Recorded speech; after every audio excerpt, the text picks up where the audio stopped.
Good afternoon, YouTubers. I hope everyone's doing well today. This was a special live because I got some info that popped up. I've been talking about supply chain a lot, and I wanted to at least share this with all of you while I had a minute to do so. I actually have somewhere to go this evening, so I can't stick around too much. Long story short, this week, and it completely slipped my mind, is the OPEC meeting, or the OPEC plus meeting. So OPEC is normally the oil producers, Saudi and Iran, Iraq, stuff like that. So OPEC plus actually, and I'm trying to pull up the nations that are involved, but also includes Venezuela and Russia, who are not big fans of ours. Okay, so OPEC plus, OPEC normally includes Algeria, Angola, Congo, Ecuador, Guinea, Gabon, Iran, Iraq, Kuwait, Libya. But it also includes, hey, Silver Prepping Grandma, it's good to talk to you. I'm glad you stopped by. Also includes United Arab Emirates and Venezuela. The OPEC Plus also includes Russia, which is not high on our happy list with these guys. So the original 5 founders were Iran, Iraq, Kuwait, Saudi, and Venezuela. Now Russia's there as well. China's not, and we are not at the moment, although we can definitely influence. So long story short, I saw this and I completely forgot to bring it up to you guys the other day. OPEC Plus is meeting this week, and I don't know exactly when, but the bottom line is they're going to discuss returning to the original 500,000 barrels of oil per day production, which would level off fuel supplies. Now, if they choose not to, or they're not capable of it for whatever reason, the infrastructure got messed up or something like that, that could cause oil and gas to spike. And then we're going to look at, instead of $60, $70 oil, we're looking at 80, 90, 100. That's going to adversely affect a lot of stuff.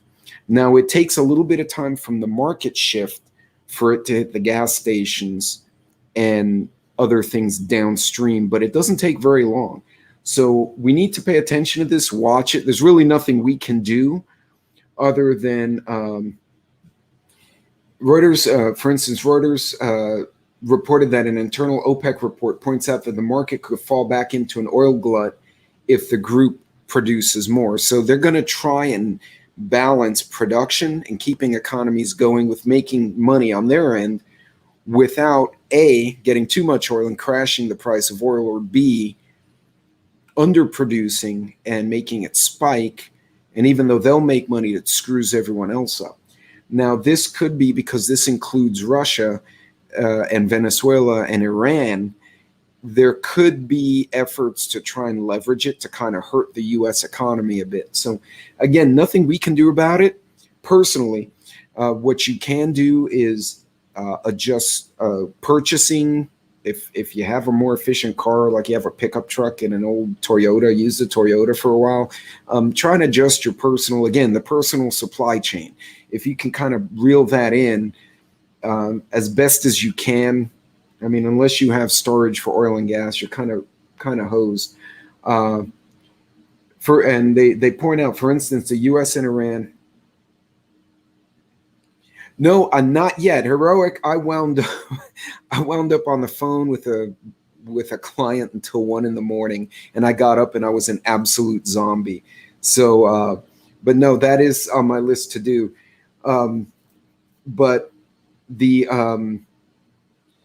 right now, Iran and the U.S. have been discussing a nuclear accord, and if they can come to an agreement, Iran will probably leverage the oil in exchange for some economic concessions because they're hurting too. So a lot depends on how these partners, these OPEC members, interact. If they don't interact well, Saudi and Iran do not like each other. This goes back 800 years. They have a great hatred. Or 1,000 years. So if something goes sideways there and Iran said, I'm not going to sell oil, it's going to screw up the market for us. So all we can do from our end, pay attention to the goings on. So if the prices go up, at least you're not caught unawares and you don't show up in the morning to top off your tank, and gas is gone from 250 or 275 to $5. It's already $5 in LA. So not sure how that pans out. It used to move a lot slower, but yeah, again, it could. And also the US reserves are going down, and because of the hit everyone took last year, the oil and gas companies here in the US, Canada, and Mexico were very hesitant to invest a lot of money in a bunch of new oil wells. So oil is already rising. It's already 74 or something like that on the lower US stockpiles. But if OPEC doesn't agree to come back to some normal rate, it's really going to screw things up. So this was just a short live. I wasn't going to do something super elaborate, but I did want to bring this out to everybody because I'll be honest, that's concerning. Even if the US oil and gas companies say, okay, we're gonna make up for it, it takes a while to spin up drilling rigs, build production facilities, get pumps online. I can speak firsthand, the solar, wind, and oil and gas, we can't find enough people. A lot of folks left the industries entirely. So keep in mind, it'll be a challenge even for the US to speed up. So pay attention to this. There's nothing you can do personally on it, but you can plan around it. So if you have the big trip, maybe you want to, for 4th of July, you may want to fill up the tank now before the 4th of July hits. And at least that way you paid a little less for the outbound trip wherever you may be going. It's also going to affect airlines and food and trucking and all that fun stuff. But pay attention to that. That's going to be funky. And also China, on a side note, China is having a pretty good outbreak of the Delta. And they've reported that nearly a third of the first line responders that have received the Chinese vaccine, or Sinovac, I think they call it, actually not only got sick, they got really sick, and they wound up in the hospital. So apparently China pushed this vaccine on Indonesia, Taiwan, Vietnam, all these countries out there, and it's not working against the Delta variant. The Brits, on the other hand, and the East Coast of the US is reporting the Pfizer, Moderna, and Johnson are doing okay. You still get sick, but it doesn't put you down and kill you. So this has resulted in some of China's ports having to shut down temporarily, and it's slowing down production. So again, or slowing down exports. So again, you got this increasing fuel costs, and now the supply chain's getting jacked up with something else. So you're getting kind of that double whammy that's going to increase your costs.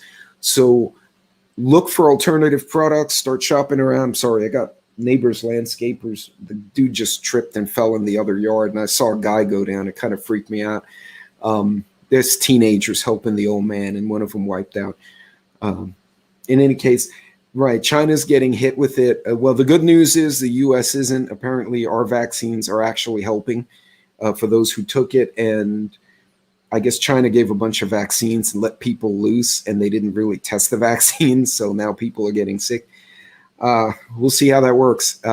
China's hurting, whether they admit it or not. So let's see where it all goes. But in any case, keep an eye out. You're probably going to see an increase. Certainly not a decrease in gas price this weekend coming for the 4th of July, but certainly a possibility of increases. Watch that stuff. I'll keep an eye on this. I'll talk to some other energy sector folks I know and see what their thoughts are. But I just wanted to shoot out a really quick note. You guys plan around this. Don't get upset. If you have this news, it allows you to plan so it doesn't hit you as hard. Remember, you don't want to be the people fighting over toilet paper. You want to be the ones that had the toilet paper because you saw what was coming. So same thing with the gas. Just don't put the gas. God, don't put the gas in Tupperwares or garbage bags in your truck. Don't do that. That you will die. It will probably kill you. But in any case, be safe. You guys be careful out there. Heroic. I will check out your page now. That completely blew my mind. And there goes another oaf. Okay, anyway, this just dude's walking up and down. He's freaking out the dogs. You guys be safe. God bless. And I will probably see you guys live after the 4th of July weekend. I got some videos that are going to come out, unless something really weird happens, in which case I might just sneak off into a corner somewhere and shoot a quick live out. Please be careful. Be safe. We'll see you later.